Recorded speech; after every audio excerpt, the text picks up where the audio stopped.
Have you ever experienced a moment where you look at your best friend and think, man, you really annoy me? Chances are, if this is your reaction, then you and your friend spend entirely too much time together. No matter how much you like a person or how you feel in their presence, too much time together can make you feel like you could rip that person's head off at any second without any remorse. I know this for a fact because there are times where my friends just make my blood boil. So what does one do to stray away from moments like this where friends, family, and even significant others can make you feel as if you're just being rubbed the wrong way? The solution is simple. You need to spend a little bit more time alone. Yep, that's right. We all need me time. And that's what I will discuss today. I will point out how spending time in solitude can positively impact your personal health, can allow you to build healthy relationships, and teach you how to gain a sense of personal autonomy. Spending time alone is essential to living a healthy lifestyle. Too much time spent with others can be draining and potentially cause you to have a lot of hostility towards the people you care about most. When you are constantly around people, you can just feel bombarded with emotions and thoughts that you didn't even think you had. Spending time alone allows you to just reflect on yourself and how you reacted to certain things throughout the day. This time alone gives us a chance to gather our thoughts and lessen the anxiety that we could feel that could potentially make us pop a blood vessel.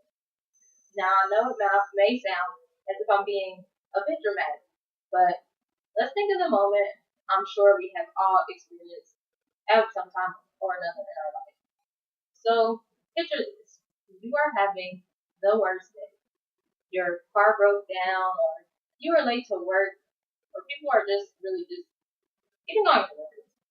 So, you plan a good evening with your best friend, and you think that everything's going to go well.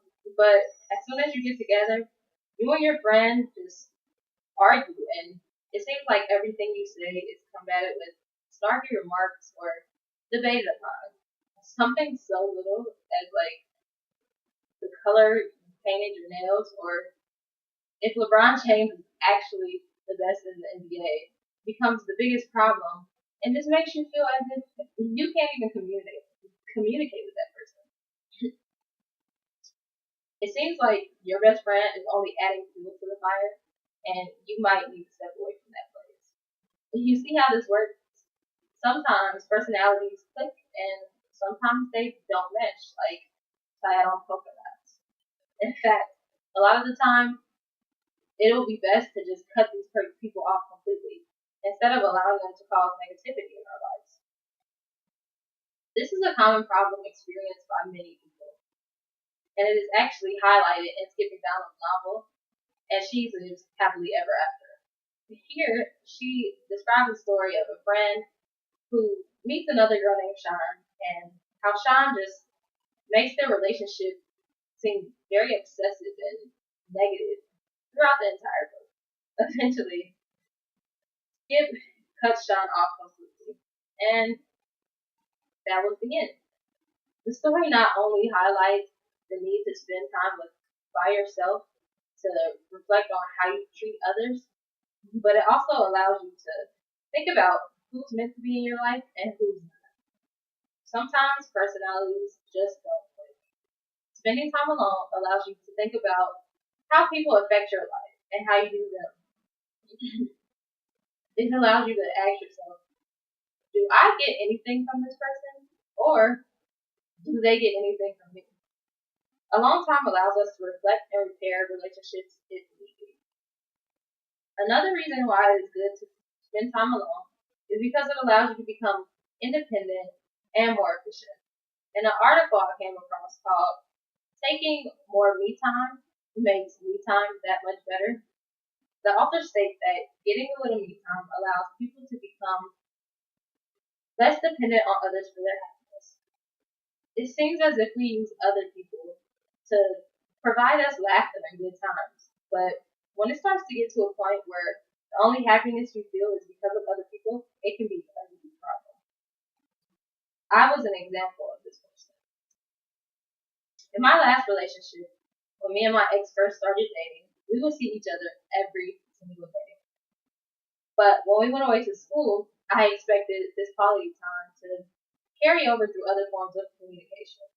I would pester my boyfriend until he just got fed up with the amount of attention I expected, and he just couldn't give that to me from hundreds of miles away. The relationship ended badly, and it was only after that that I realized that I was a part of the problem, and it was too late to save it. Not only does time alone allow us to become more independent, it also allows us to get stuff done. When you are constantly hanging out with other people, they can become a big distraction in your life and potentially cause you to do nothing when you really should be being more productive. This is especially a big problem with college students. Sometimes when I study with my friends, I feel as if I got a lot less done than I would get if I just stay home and study by myself. Spending more time alone allows you to become more focused and will give you the time to be efficient as you need to be. We all need that, especially in college. Today, I have discussed many reasons why spending alone is a good thing. Spending time alone gives us the opportunity to get rid of anxiety we may feel in certain relationships, allow us to evaluate who is good for us and who isn't, teaches us to be more independent and not rely on others for happiness, and gives us time to concentrate on the things that we really need to get done. So with that, I encourage you all to cancel that date if you made later tonight and just step into solitude. You will benefit a lot from this, a lot more than you think.